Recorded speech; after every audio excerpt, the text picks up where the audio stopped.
Terrarian in the Dungeon, Chapter 63, Fan Fiction, by Azazyel.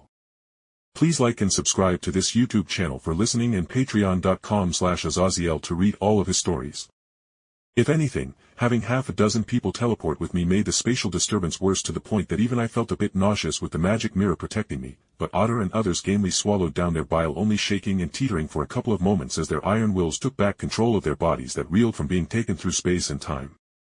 But as my mind cleared up, I saw Ina lying up on one of the couches that was against the wall, so I went to check on her without touching her, as I had no idea what else was wrong with her. "Welcome back, Jake," Philva spoke tiredly as she crossed the corner of the room, and at my unspoken demand for more information, she sighed as she took in Ina's form. I managed to reattach her ears as they had been cut off with a very sharp implement. But even if you saved her eyes, I wouldn't have been able to fix them, nor can the Dia Saint regrow them with her spell. Other than that, she had some busted ribs and other bones that had been broken, but I was able to set them so they can heal properly with the potions we have on hand. Philvis finished explaining, and I saw with how she tottered on her feet that she must have been close to mine down, so I tersely nodded. "Thank you, Philvis. She is a dear friend to Belle," I said, feeling my own adrenaline leaving my own body, and I could feel all the bruises and my own injuries that managed to get past my armor rating, with how there were 3 bosses trying to kill us. Enough with the sappy shit. We came to do business, so lead us to where we need to go. Hayden impatiently brusquely cut into our conversation, and I saw Hayden throw a dirty look at me for not leading them on. I only blinked at them before I looked back to Philvis. "So other than her eyes, she will be fine?" I asked, and Philvis nodded with a wry look on her face as I heard Hayden's teeth all but grinding in the background. "All right," I said, taking a breath as I turned back to the Freya members. "I thank you for your patience and your help previously," I said thankfully, with Ottar nodding, accepting the thanks as the other level 6s just shifted in place, obviously not really caring too much for my thanks either way. "All right, let me show you what I got up for sale, and if you got any questions, you all are welcome to ask." I finished as I left them all out of the room so Ina could get some rest, and I realized as I left the room that I would need to bunk with either Belle or Beatrice tonight.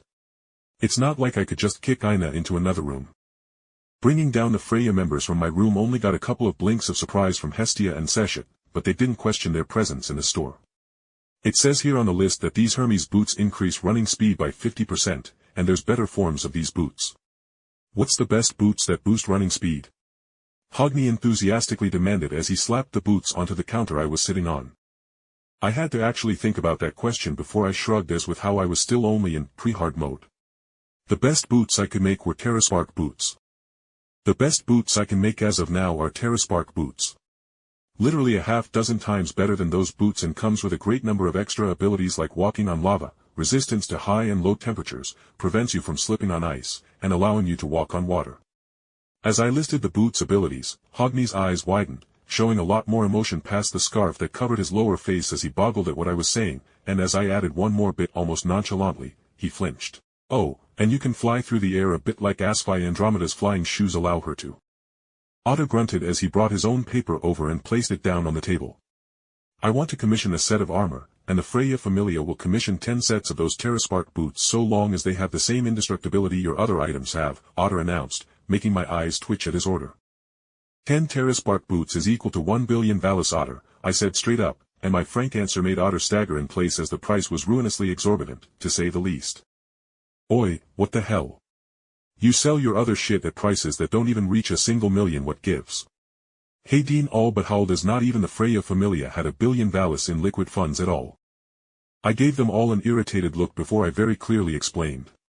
"Alright, so you guys saw or at least heard how I crafted these badges with magical effects using other items that don't make sense for the item in question, as well as using other magical items altogether," I explained, and all of them nodded in agreement as they saw me crafting over the past 3 days, at least at some point, as the wargame was played within their Familia mansion.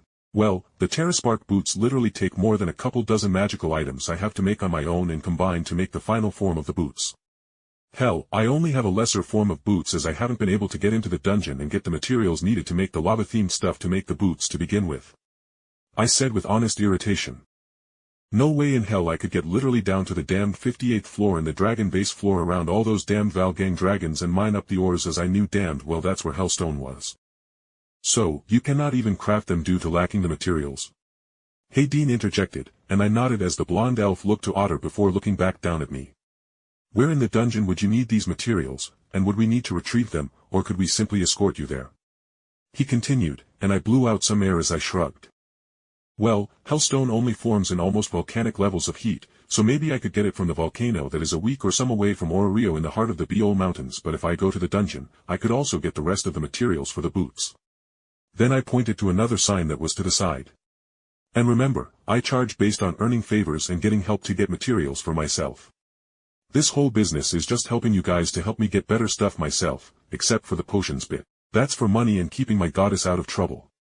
I bluntly said with Seshet snorting but turning introspective as she realized that 90% of our sales were our cheap, decent quality potions.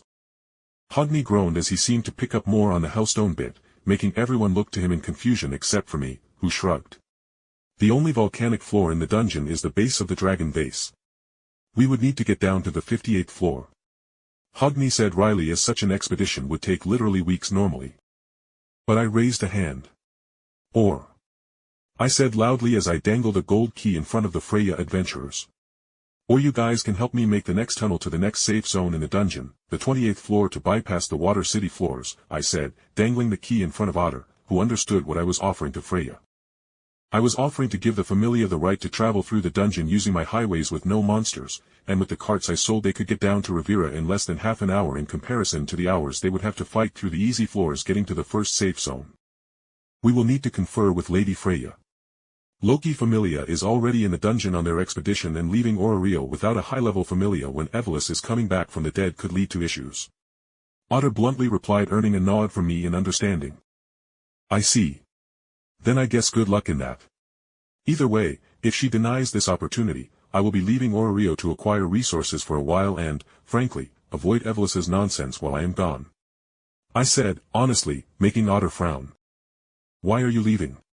Ororio is the center of the world. What can you not get here? He demanded, and I shrugged. As I said, if I cannot get help getting to the lower floors, I will explore the surface of Gakai to get the materials I need to allow me to get down to said floors. Loki's Familia is already busy down in the dungeon, and you guys are busy watching Ororio, so I got to do what I need in order to get stronger. I finished, and hearing how I was going to strike out on my own to get stronger, I saw the Freya adventurers looking at me with a bit more respect. Anya. Alan's sister can lead you to the mid-30s floors. Hayden grunted as Ottar threw a glare at him, but Alan just snorted. Come off it, Ottar. She needs to step out of her brother's shadow and has played waitress long enough. I will get her here in 2 hours, be ready for her. Hayden said finally to me as he left the shop with me, sending an unspoken order to Belle for her to let him out of the tower.